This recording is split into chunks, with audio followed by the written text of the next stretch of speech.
নমস্কার বন্ধুরা, কেমন আছেন সবাই? আশা করি সবাই খুব ভালো আছেন। আমার আজকের ব্লগে আপনাদের সবাইকে স্বাগত জানাই। আজকে আমি বানাচ্ছি খুবই সহজ একটা রেসিপি, মূলো শাক ভাজা। আমি তার জন্য মূলো শাক কেটে নিয়েছি, একবারে ফাইনলি চপ করে নিয়েছি। এবার আমি কড়াইতে সর্ষের তেল দেব।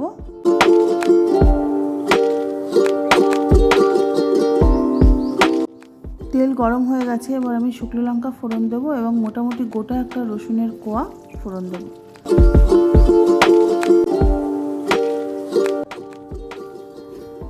এরপর আমি মূলো শাকটা দিয়ে দেবো। মূলো শাকটা যাতে মজে যায়, আমি এর মধ্যে নুন দেবো এবং তারপর একটু নেড়ে চেড়ে ঢাকা দিয়ে দেবো।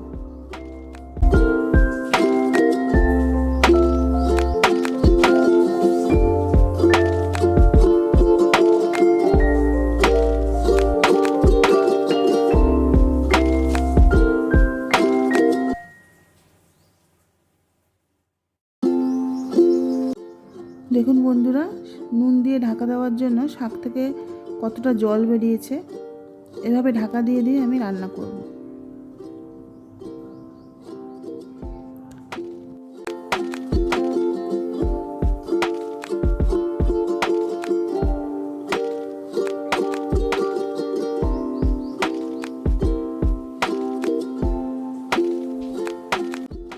শাকটা মোটামুটি মজে গেছে। এবার আমি ঢাকা দেব না, তেল ছাড়া অবধি ওয়েট করব।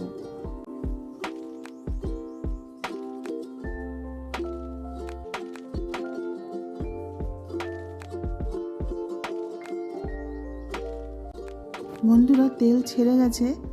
দেখুন, শাক ভাজার যে তেলটা আলাদা হয়ে গেছে। তার মানে আমার শাকটা ভাজা অলমোস্ট রেডি হয়ে গেছে। এবার আমি তেলটাকে আলাদা করে নেবো, এর থেকে টিপে চেপে তেলটাকে আলাদা করে নেব এবং এর মধ্যে কিছুটা বাদাম দিয়ে দেবো। বাদামটা আমি এই তেল দিয়েই ভেজে নেব। খোসা ছাড়ানো বাদাম এর মধ্যে আমি দিয়ে দেবো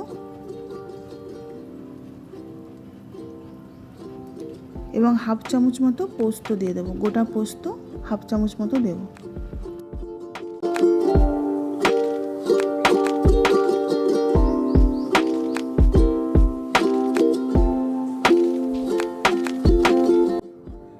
বাদামটা ভাজা হয়ে গেছে। এবার আমি শাকের সঙ্গে বাদামটা সুন্দরভাবে মিশিয়ে নেব।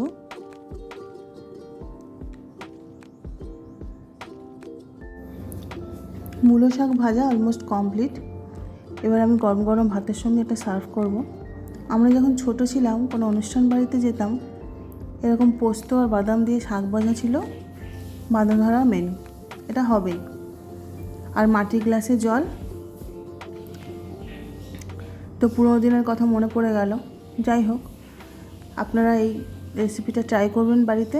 কেমন লাগলো অবশ্যই জানাবেন, লাইক, কমেন্ট এবং শেয়ার করবেন। সবাই ভালো থাকবেন, সুস্থ থাকবেন আর সাবধানে থাকবেন। তাহলে আজকে চলি, নেক্সট ব্লগে আবার দেখা হবে। টাটা।